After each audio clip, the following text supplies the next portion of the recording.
When a man begins to truly wake up, he naturally drifts away from the crowd. Not out of resentment or dislike, but because the old ways of interacting stop feeling meaningful. He realizes most conversations circle around status, gossip, and complaints. And once he starts seeing through all of that, participating becomes more difficult. He isn't angry. He isn't withdrawing out of ego. He's simply no longer interested in chasing the same things everyone else is running after. He begins to notice the constant acting in everyday interactions, the pressure to be liked, to fit in, to say what others expect to hear. Quietly, without dramatic exits or speeches, he steps back. People may still smile at him, try to make small talk, but the connection is gone because it was never genuine in the first place. He hasn't cut anyone off. He hasn't destroyed relationships. He has just stopped pretending. And as soon as he does that, distance creates itself. This isn't loneliness. It's the beginning of solitude, space opening up between the person he used to be and the person he is becoming. He suddenly sees that most bonds between people aren't built on truth or depth. They're held together by habit, convenience, and shared illusions.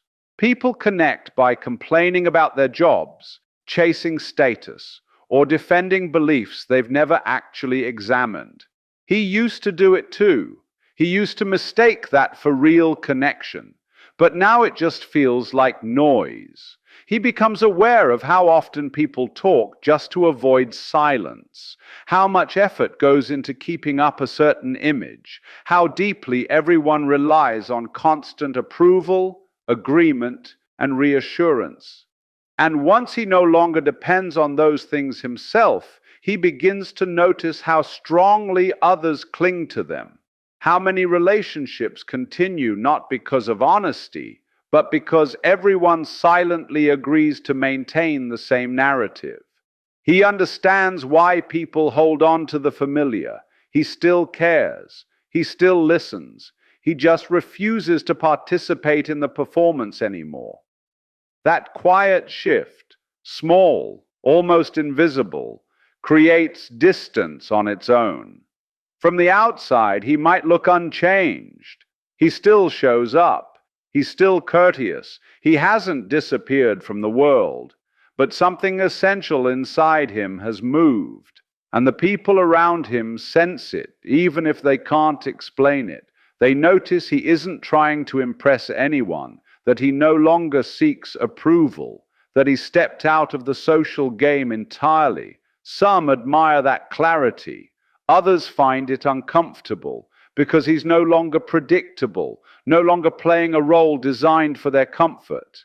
He doesn't flatter, he doesn't compete, he doesn't perform, and that makes him difficult for people to categorize. So they call him distant, too quiet, or claim he's changed. What they really mean is that he no longer fits into the expectations they built around him. They preferred him when he mirrored their values. Now he reflects something else, something steady, grounded, and free from the need to be liked.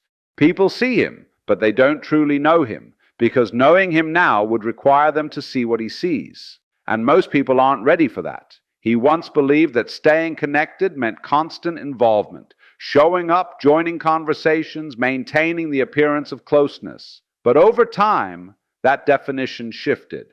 As his priorities turned inward, he stopped engaging out of obligation, not because he cared less, but because he no longer needed others to confirm his worth. He still values connection, just not the kind that demands continuous effort, emotional performance, or quiet bargaining for approval. He doesn't step back out of bitterness. He simply no longer invests in relationships that survive only on pretense or expectation. To those used to surface-level connection, his presence now feels distant. But in reality, he's just not acting out the old script. He no longer speaks to fill silence or to keep others comfortable. He no longer views himself through anyone else's lens. And in the space that opens up, he discovers not loneliness, but clarity. A quiet kind of independence begins to anchor him, keeping him steady, even as people drift in and out of his life. He's become honest, truly honest, and from that honesty, a deeper form of freedom starts to unfold. From the outside, solitude is easy to misinterpret. Many assume being alone means lacking friends, purpose, or community. But for a man who has begun to see with clarity, solitude transforms into something entirely different. He no longer fills his schedule with distractions to avoid himself. He no longer seeks constant company just to escape discomfort. He's learned to sit in silence without craving its end. What others label as loneliness is often nothing more than unfamiliar stillness. Most people confuse the absence of noise with emptiness. He has come to understand that much of what fills an ordinary day, tasks, conversations, obligations, is simply noise dressed up as significance. In quiet, he sees himself without distortion. There's no one to impress and no persona to maintain.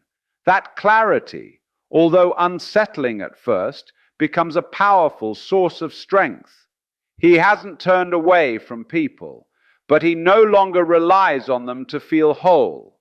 This shift confuses those around him. They assume he's withdrawing, losing interest, or acting superior. But in truth, he's simply at peace in his own company.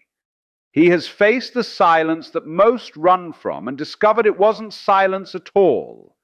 It was peace. As he becomes more internally grounded, he grows less predictable in the eyes of others. Not intentionally, but because he no longer takes part in the subtle emotional transactions that define most social exchanges. He doesn't mirror feelings just to be accepted, nor does he offer comfort when it requires denying what he knows to be true. To those relying on external validation, his calm neutrality feels unsettling.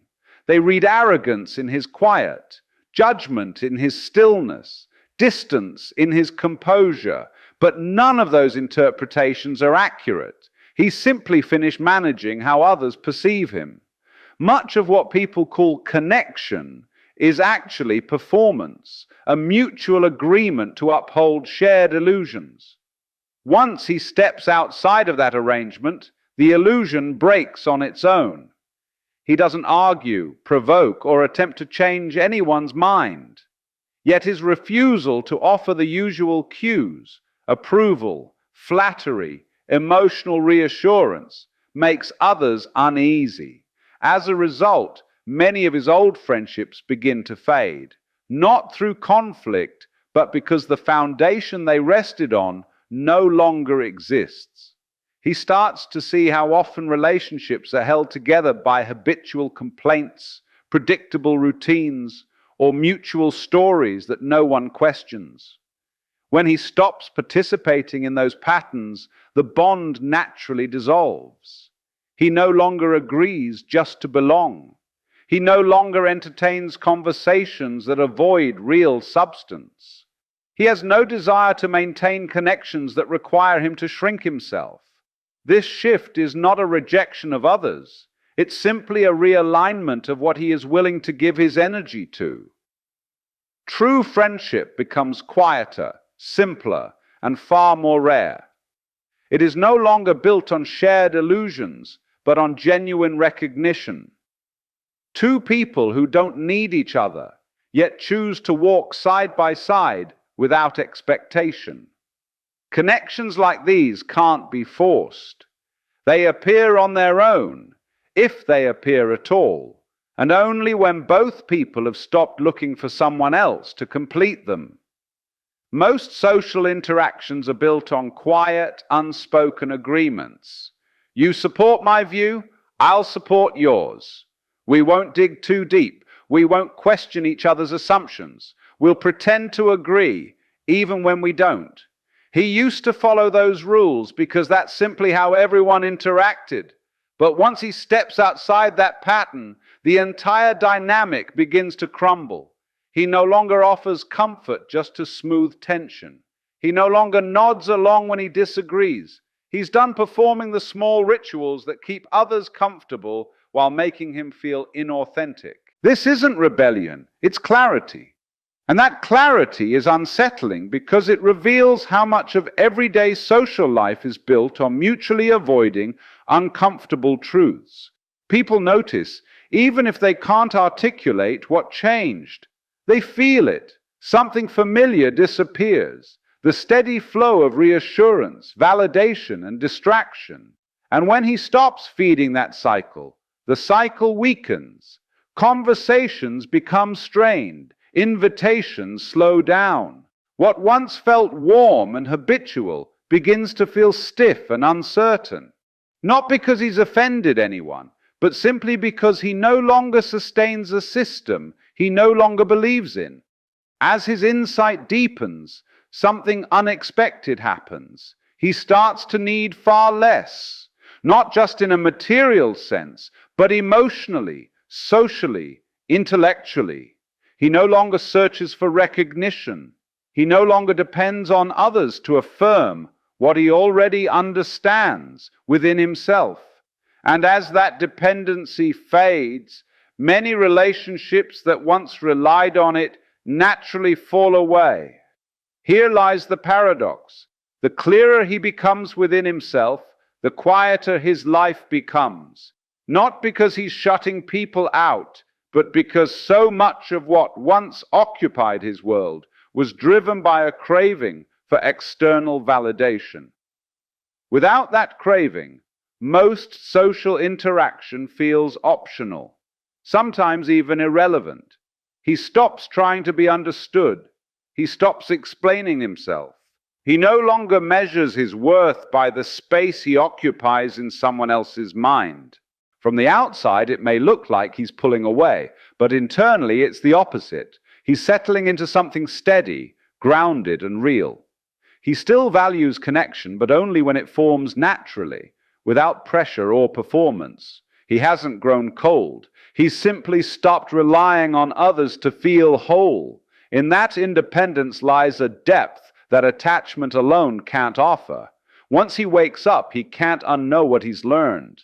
He turns inward, and the noise fades. He looks outward, and realizes the world is still half asleep. He sees the false certainty in people's expressions, the roles they play, the beliefs they never examine, the constant activity that hides the stillness they're afraid to face. He no longer envies the connections others brag about, because he now understands the price. Most of them require agreement, compliance, and performance, and he refuses to trade truth for the comfort of blending in. Still, a quiet part of him hopes, not for crowds or company, but for someone awake, someone who has seen what he's seen and felt what he's felt, someone who doesn't need him to be smaller, quieter, or more agreeable to feel safe. That kind of meeting is rare. It cannot be manufactured, and he would rather sit in silence than pretend in conversation. So he walks alone, not because he enjoys separation, but because in a world still dreaming, authenticity is worth more than approval. Eventually, the solitude stops feeling unusual. It becomes natural, not empty, just peaceful. He no longer treats distance as something to fix. He sees it for what it is, the natural consequence of living without pretending. While others surround themselves with noise, he has learned how to remain still. While many chase attention, he moves quietly, without asking to be noticed. People assume he must be lonely, as if any company is better than being alone. But they mistake solitude for lack. He isn't missing. He's simply done performing. He now prefers the space created by honesty over the closeness built on illusion. This is the final shift. He doesn't need the world to awaken for him to feel complete. He doesn't need agreement to feel certain. He doesn't need approval to know himself. He walks alone, yes, but not as an outsider, as a man at peace with the price of truth.